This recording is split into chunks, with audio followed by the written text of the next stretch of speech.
seen so far this fall in SPP as far as the pricing, the congestion, and a little bit on the virtual activity, the information that we can see. Then Josh is going to go into an in-depth weather and demand recap and outlook. And then we're going to go over just a little bit on the wind generation and some of the other supply issues that we're seeing for the upcoming winter. And then we'll do a look at the transmission and congestion for this coming winter.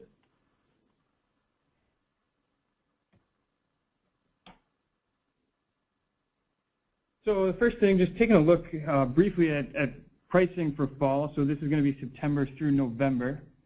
An interesting note is that we're actually seeing negative DART spreads for South Hub.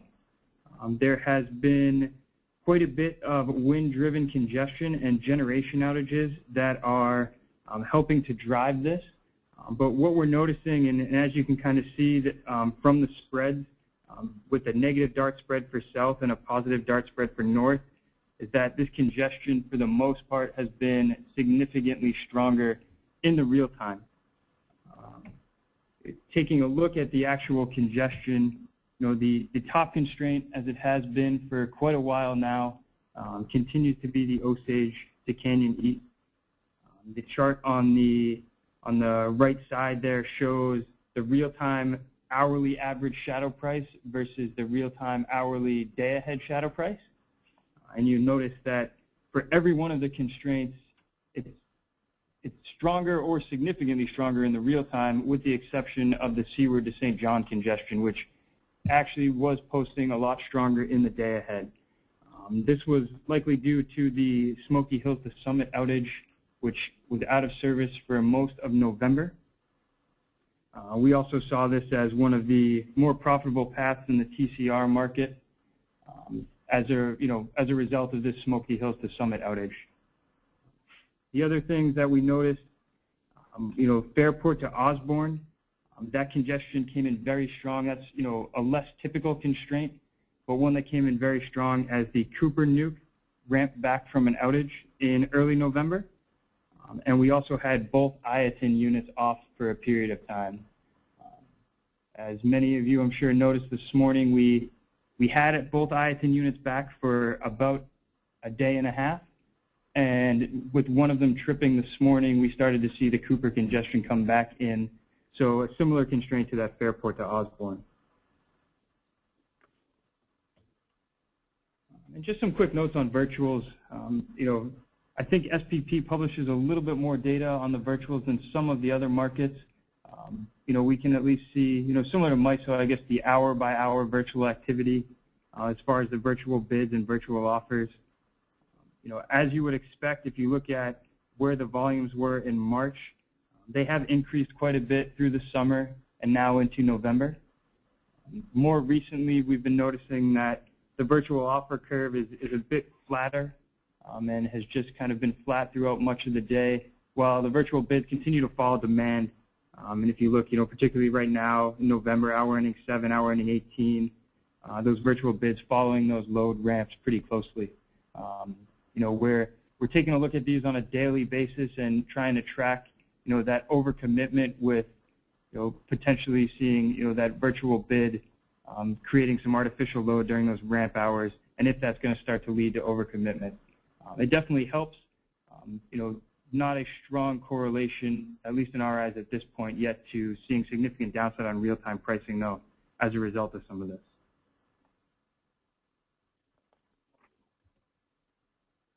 And now Josh is going to go through, a weather recap and outlook for this winter. We're going to start off by just going through kind of a quick recap of what happened last winter to give a benchmark for where we're headed, in 2015.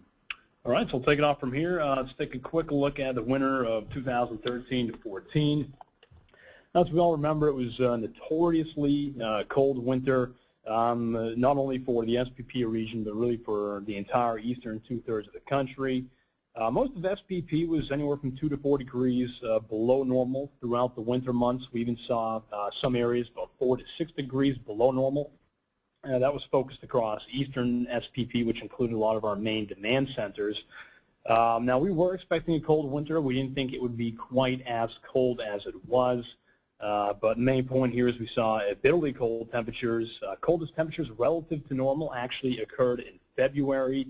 We saw kind of a bit of a lull in the depth of the cold during the month of January, and then that really peaked back during February. Peak demand arrived January 6th, 36.43 gigawatts.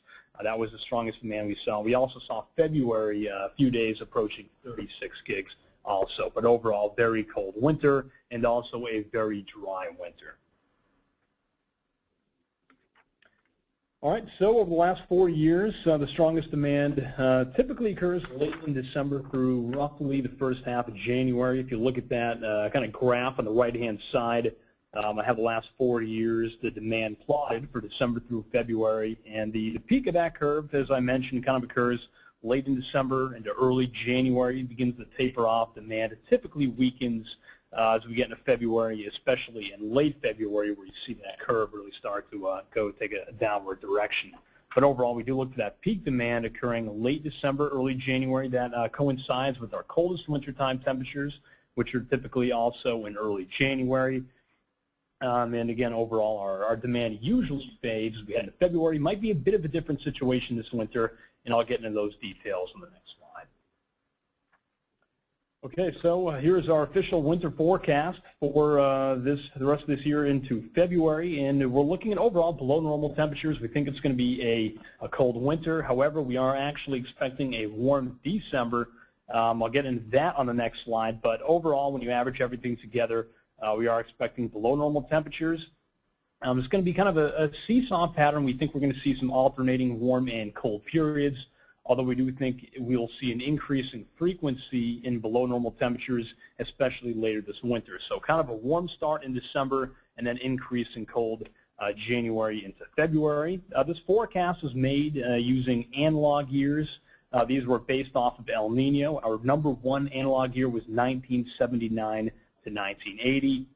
We also looked at a few other years, including 76, 77, and 66, 61. But overall, our best analog year is 1979 to 1980, and that also featured a warm December with increase in cold as we head through the winter months. And also, I just wanted to briefly cover our precipitation forecast. We are going with below normal precip for central portions of SPP, and that does introduce a bit of a downside risk here for demand. I don't think we're going to see as many cloudy days. I think our lighting load might average a little bit weaker than usual, but again, we are expecting mainly a cold winter. Let's look at our monthly breakdown, starting with December. Again, warm, most of SPP at least 1 to 2 degrees above normal, 2 to 3 degrees above normal for many of our major demand centers. That includes Omaha, Kansas City, Tulsa, and Wichita. I think Oklahoma City closer to 2 degrees above normal. But overall, we are going to see warmth building in, especially next week into the following week. We're going to see a pretty warm air mass, upper level high moving overhead. However, that is going to change heading into January and also into February. January, most of SPP, at least 1 degree or 2 below normal, and then heading to February, we may even see 2 to 3 degrees below normal, and that's mainly going to be focused across eastern parts of SPP. So overall, it's going to be a cold winter, but we're going to have a bit of a warm start for the month of December.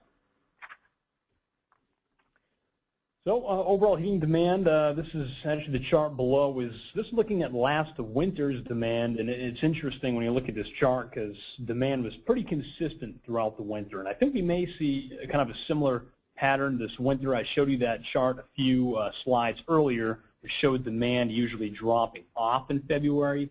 Now that we're expecting increasing demand later in the winter, I actually think we're going to see that demand remain pretty strong even into the month of February. So, expecting a cold winter, we are thinking peak demand approaching 34 gigs is possible, both January and February. I think we may even get as high as 34.2 in January. But I would watch, especially the month of February, where we could see some spikes up near 34 gigs.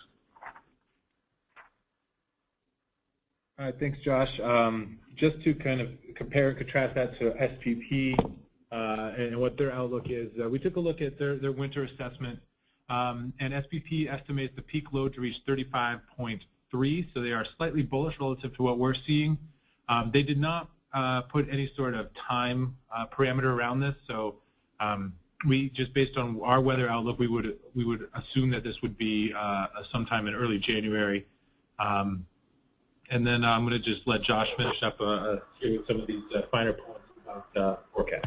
Yeah, so I do think, 34.2, that's our peak forecast in January. As I mentioned, I think we could see 34 even all the way into February, again, as we're going to see kind of an increase in cold through the winter months. There are a few risks to the forecast, though. We have seen a pretty considerable buildup in the snowpack in northern Russia and Siberia. That snowpack continues to grow. We could see a bit of a colder risk, and that could lead to a little stronger demand than we expect, maybe a little bit over 34.2. That's going to be one thing to watch. Another is going to be the El Nino pattern. Right now, we do have El Nino conditions. We do expect generally a very weak El Nino pattern through the winter into the following spring. If El Nino is indeed stronger than we expect, we could see weaker demand. That would be a warmer influence in the forecast, and that would have to do with the jet stream being a little farther to the north. So we have a few different factors here. We're watching that snow cover in Siberia could turn into a colder forecast. However, if El Nino is a little bit stronger, could be a little bit warmer. And I guess we'll kind of get to the goods here, wrapping it up. Temperatures overall, again, as I'll reiterate, below normal temperatures. I do not think it'll be as cold as last winter. As a result, I don't think we're going to see peak demand approaching 36 gigs. Last winter, we saw that peak at 36.4. We'll be around 2 gigs lower, thinking 34.2. So overall, the bottom line is we're looking at a different situation from last winter. It's going to be cold, not quite as bad as what we saw. But again, we are thinking we will see that demand peaking near 34 gigs. Perfect. So the next thing we're going to cover is just a quick look at wind. I mean, obviously, it's difficult to forecast wind out more than a couple days, let alone months here. But just going on historical trends, winter is actually still a fairly strong wind season for the Great Plains in the SPP area. So we're actually expecting wind generation to likely to continue to be stronger than what we saw last winter. We don't expect it to be as strong as what we just saw in November, but we are still expecting some pretty good wind strength. So obviously a lot of these wind-driven congestion constraints that we've been seeing in SPP, so I think are going to continue throughout much of the winter. And looking at seasonals and just kind of the weather patterns, Josh can maybe give us a little bit more color on that, but the strongest wind we're thinking will likely be in the month of February. I guess I'll chime in here. If you look at our temperature forecast the month of February, you do notice that SPP is kind of on that gradient between normal and below normal temperatures. I do think we're going to have a pretty active storm track in that general part of the United States, the southern plains down into the Gulf Coast. It's really going to peak in February. So we think with an active storm track, we're going to have a pretty strong temperature gradient setting up in that area. And that's why we think the peak wind is going to be in February. All right. All right, so something we've been keeping an eye on, there's been a few articles floating around about it, is coal shortages. So that nasty winter last year replenished quite a few coal stockpiles across the country. And there's increased demand for rail coming from other industries such as oil, other sorts of, all sorts of dry goods, things like that as well. So we are starting to take a deeper look into coal delivery issues. We've seen a few different articles get fairly specific in terms of what's happening. I would say that Excel Energy has been the most vocal about the impact of BNSF in particular. We've seen other ones mentioned, but the most specific information we've seen relates to Excel. And they have mentioned that all of their plants that are served by BNSF have under 30 days coal supply, which is, that's getting fairly low, particularly heading into winter. So basically, this delay in shipping and this problem replenishing stockpiles, we're concerned that heading into winter, we might see coal generation lower than where we would normally see at this time of year. So BNSF is, has already spent a ton of money, $5.5 billion on improvements, upgrades, adding track, adding cars. going to spend another $6 billion, so this is something they're addressing. They have a very detailed coal map available of where their lines are, and they have all the coal plants on them. This map here, we've circled a few that lie on those maps. You'll see a couple down in the SPS area in particular. I'd like to just mention Tolk specifically. This is one that we are starting to wonder. They've been running about 50% of capacity pretty consistently.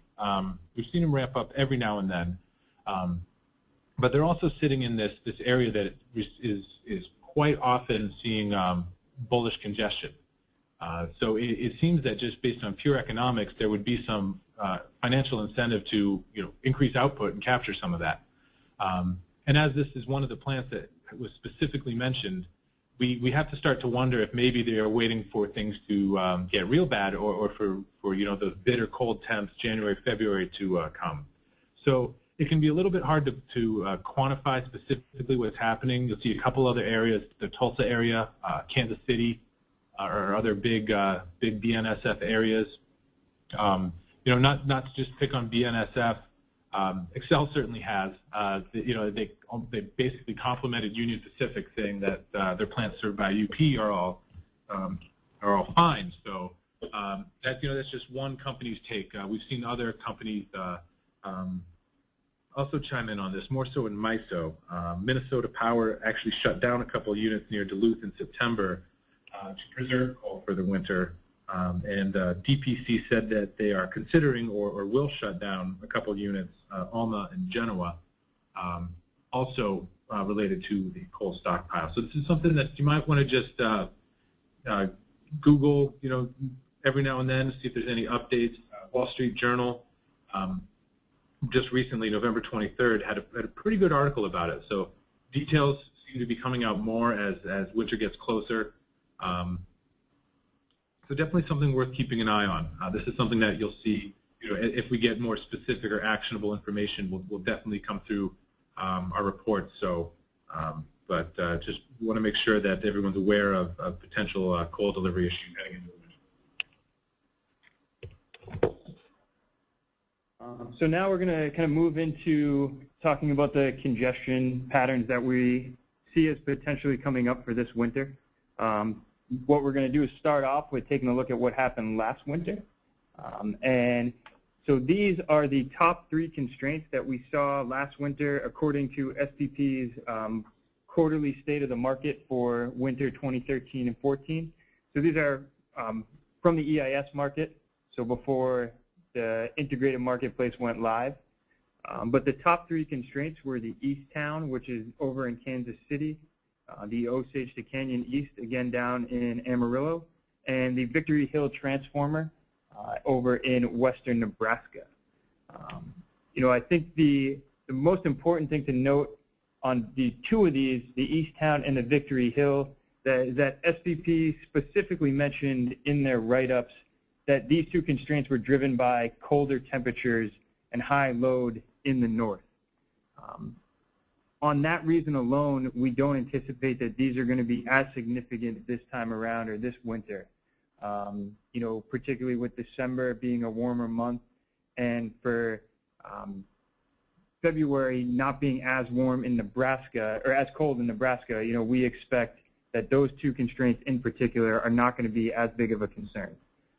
The other things worth noting, they did add a Victory to Stegall line, a 115 that came into service over the course of the year, which should help reduce that Victory Hill congestion. We actually have a line out right now at Scottsbluff to Victory Hill, which hasn't really seemed to have a big impact over there. So, again, I don't think that constraint is a major concern for the winter. The East Town, we have to see both Iaton units running for that to be a major concern. And at this point, that seems like that might be a struggle. The Osage to Canyon East, I don't think to anyone's surprise, we expect that is likely going to continue. And as Adam mentioned, if we do see some issues with some of that coal-fired generation down there, and we're running more gas in the Texas Panhandle, that can actually help aggravate that constraint, even if there isn't strong wind generation. So Yeah, just to kind of, so this is the full list. Steve mentioned the top three, so we're going to spend about 10 minutes on each of these, and I'm just kidding.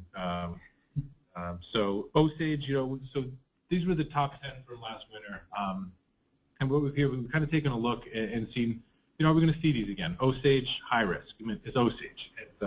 It's this big line from Tuco to Woodward. Thought might help alleviate congestion there. Doesn't seem to have had a big impact. There have been other outages in the area. So maybe once everything is kind of back together, maybe we'll see some improvement. But OSAGE, as far as we're concerned, we'll be living with OSAGE for the forever. So a couple others here, Pentagon to Munn. There's some Kansas City stuff here. Easttown, Pentagon, Cooper, I would throw in that ring. So I think definitely we will still continue to see some of that. I really don't want to dwell on a lot of these. SPP mentioned some upgrades that are coming, and in terms of Kansas City in particular, they're building a 345 kV line between Ireton and Nashua. That's expected in June of 15. So we're that's a little bit further away, but perhaps we could see some improvements in the Kansas City area. A couple of these, Elk City, Shamrock. I think we'll continue to see these when we see very strong wind in the immediate vicinity of this equipment. Elk City is in southwest Oklahoma. Shamrock's in the same general area. A couple others, Oneida to Broken Arrow. That's something we've seen pop in and out. It seems to be more outage driven. It was on their top 10 last year because of specific outages, and they mentioned specific Tulsa system conditions. So, low risk, as we don't see a lot of outages there. One final note on Neosho to Riverton, kind of jumping up and down this list, sorry. That's something that we've seen a little bit of here. There's a project that's more than a year out, Sheep Road to East Rogers, that SPP has mentioned as a one that will alleviate that congestion. So kind of looking way out for a couple of these, but really OSAGE and those next few there, I think are the ones that we need to be most aware of and could see them rear their heads again this winter. Yep. And I think we have Neosho on there as a moderate risk, as we are seeing that congestion right now, which is primarily driven by, we think the outage, there appears to be an outage at the state line gas unit. If that unit would ramp up, that should help alleviate that congestion. That unit hadn't been running in the past couple of days, so without that unit available, some monster bullish MCCs on that unit. So don't necessarily expect to see that throughout the winter, assuming that state line eventually makes its way back into the supply stack. So overall, our macro congestion risks for the winter, I think the main thing here is that we don't expect that you're going to see at this point, a flip in the north to south spread. We continue to see a bit of a premium on South Hub. We noted that it looked like December's TCR auction actually cleared congestion higher than November on the north to south path. So, it looked like the expectation was, with that warm December, that we continue to see strong north to south flow, which is what we expect to continue to see throughout December. It should be tighter in January and February. Our weather expectation for January, we noted, is not too dissimilar from last year, but we're not expecting a polar vortex. So we don't necessarily think that we're going to see south to north congestion, although it should, just being colder in the Dakotas, should limit imports from WAPA in that area and should limit the risk for some of that gentleman type congestion. So we should see some tightening of the spread. Basically, I think we won't see as much congestion in western Nebraska flowing north to south, but we'll still probably see some of the Cooper, some of the Ireton risks. We mentioned that specifically in February, Kansas City is going to be in the much below normal area, where we think, with the assumption that both Ireton units are running, we could continue to see some of the Ireton risks and those Ireton pushing north to south into Kansas City which is going to end up being bearish on North Hub still and help keep some of that north to south or north-south basis in there. Again, it should be much tighter than what we've seen recently, but we're not expecting it to flip at this point, just given the fact that we're not seeing significantly colder temperatures in the northern part of the footprint that are going to be enough to drive a lot of south to north flow. Now, looking at some transmission outages for the December, January, February timeframe. Unfortunately, there's not a lot of outages on the list for January and February. Taking a look at this, there wasn't that many that stood out, particularly later on the schedule as being significant outages. We picked 4 of them that we thought were the most interesting and tried to come up with a contour map as what it might look like if these 4 constraints were in all at once. So hopefully this looks okay on everyone's screen, but basically what we're seeing is an outage at northwest to Tatonga, which we anticipate increases some of the flow on Moreland to Glass Mountain. Somewhat similar constraint to that Woodward to FPL switch. That is the constraint that's over by the Oklahoma Panhandle here. We could even see Woodward to FPL switch with a different contingency, because northwest to Tatonga is one of the contingencies there, so that is there. And so this is moving power west to east. This is one that, based on the timing of this outage from January through the end of February, as we mentioned, if February is going to be the strongest wind month, this is a constraint that will definitely be aggravated by strong wind. So this is one that we're looking for towards the end of our winter period. The next outage is a Cimarron to northwest. This is a relatively short for the first half of January. It is also out right now through the 18th of December. We are seeing this drive some light Silver Lake Division and Division to Mustang congestion in the day ahead. This is the constraint that's right over by Oklahoma City. Our expectation here is that you may get a little bit more risk around this in January if it starts to cool down in Oklahoma City. If we get any of those real cold days during this period that drive some upside on Oklahoma City demand, that's really going to help drive congestion around Silver Lake Division.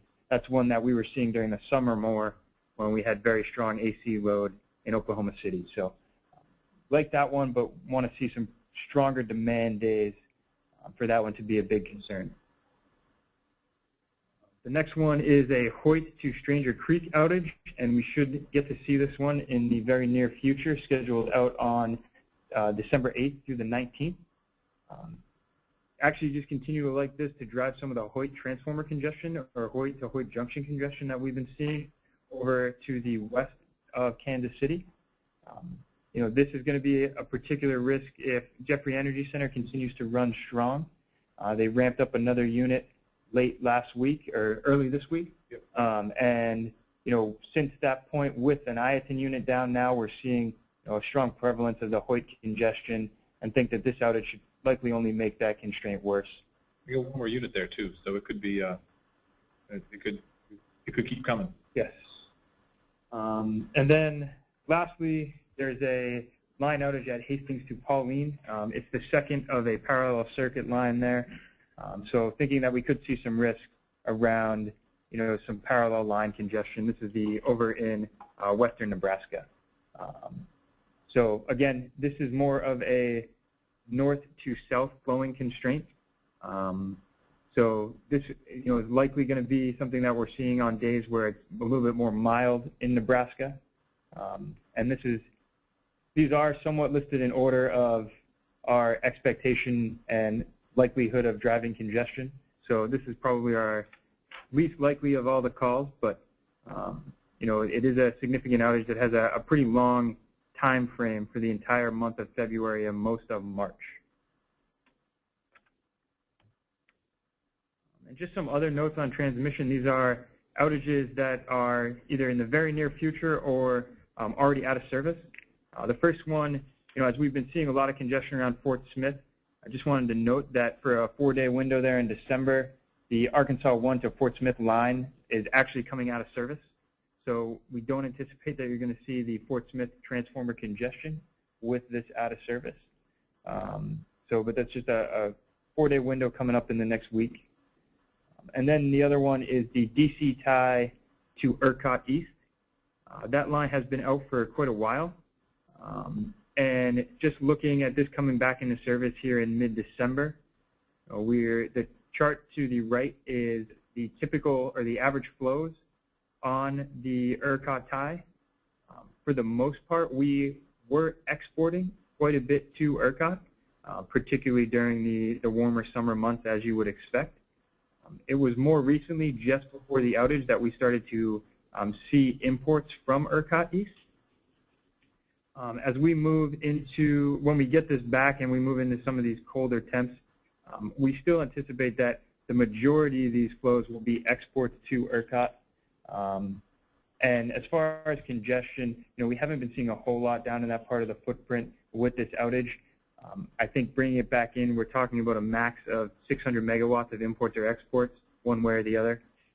So I don't think this has a major impact on congestion, but again, we would anticipate that we're probably exporting more than we're importing from ERCOT East, particularly on some of the colder days in the summer or in the winter.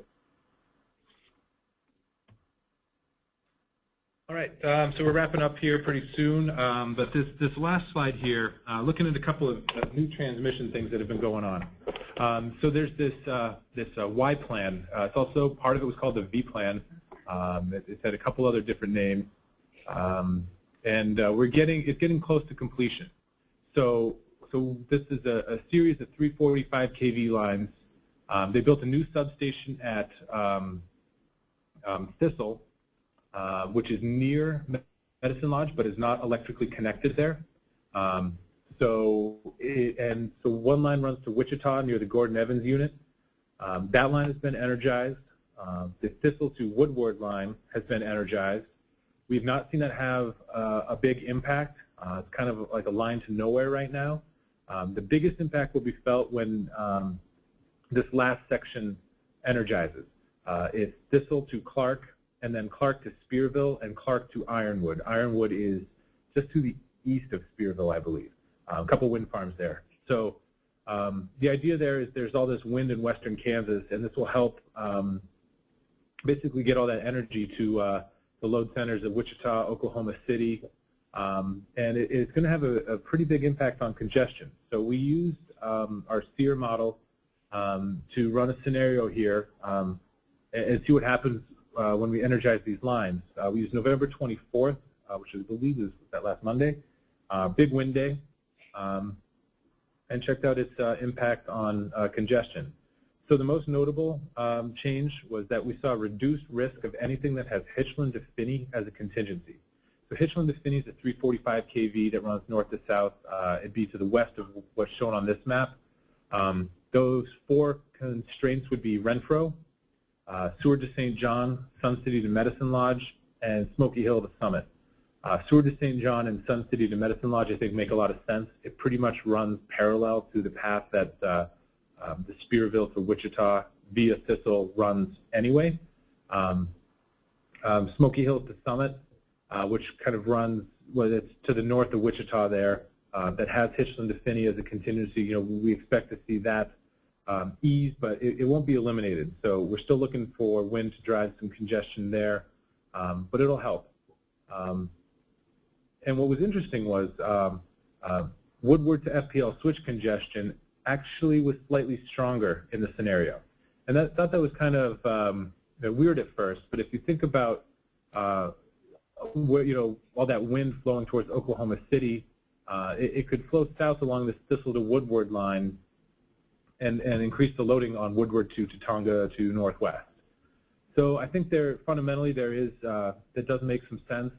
And I think that also brings up the point that we could see other constraints pop up. Something, on the lower voltage system, kind of that next, more distal or more distant than what's in the immediate vicinity here, like Medicine Lodge and Sun City. So that's something we'll be keeping a close eye on. So these lines are called Clark to Thistle, and Clark to Spearville, and Clark to Ironwood. They're currently on the outage scheduler. They have an end date of 12/31. We believe they will be in service before then. It could be frankly, any day. We've reached out to some of the developers for comment. They declined to give any details. But when that energizes, we expect that outage to basically just disappear from the outage schedule, the SPP transmission schedule. And I expect that we'll also see it in the markets. And it could be in the absence of some wind-driven congestion that we would normally expect to see on high wind days. So something that, like I said, we're keeping an eye on. But before the month is over, that'll be energized, and it should alleviate more congestion than it causes. There's been a couple other new lines that have energized since we've kind of done one of these outlooks. I mentioned Woodward to Border to Tuco earlier. That line, you know, I'm having a hard time telling that it's done much of anything. We still see Osage Canyon East congestion. Again, there have been some other Lubbock Amarillo outages that have been going on. We have seen increased occurrence of sundown to Amico. So if anything, I feel like to a certain extent we've seen kind of some ancillary congestion pop up. You know, I think Osage maybe has weakened, but it's still so common that you know, it's almost not worth mentioning in some of these in some of our calls here. So the other one is Swisher to Newhart. This is on the 230 kV system between Amarillo and Lubbock. Again, with all these other outages that have been going on, have yet to really see a notable impact there. But maybe when all these outages end and everything is situated and everything is running, and if they can ever get coal there, you know, maybe we'll see what, that these actually do alleviate panhandle congestion. That's about it for me. So I think that pretty much wraps up our presentation for today. We do have a couple questions to get to, and we put our contact information for anyone that might not have it on the bottom of this slide. We also have Josh's instant messenger name on there as well. So Josh is always available, as are Adam and myself. If you have, you know, very specific weather questions or demand questions, feel free to reach out to Josh. You know, he's here at the same time we are every morning, so you know he's also available. And then we also wanted to take this time to just let everyone know that we are expanding the SPP team. So if you have any additional questions that you feel in terms of load, does it depend on if it's heating or cooling load? I would say it's probably going to be, I think it'd be a little kind of independent. I'm focusing more so on the impacts on lighting load. Okay. But yeah. So precipitation, it's all about lighting load. I would say, yeah, mostly, okay. Yeah. The heavier the precipitation, the darker it's going to be, the stronger the lighting load is going to be versus maybe clear skies. That's less lighting load. So, yeah. Okay. Okay. Thanks. Let's give it.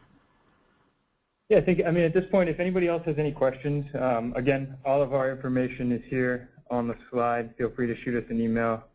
Most of you should have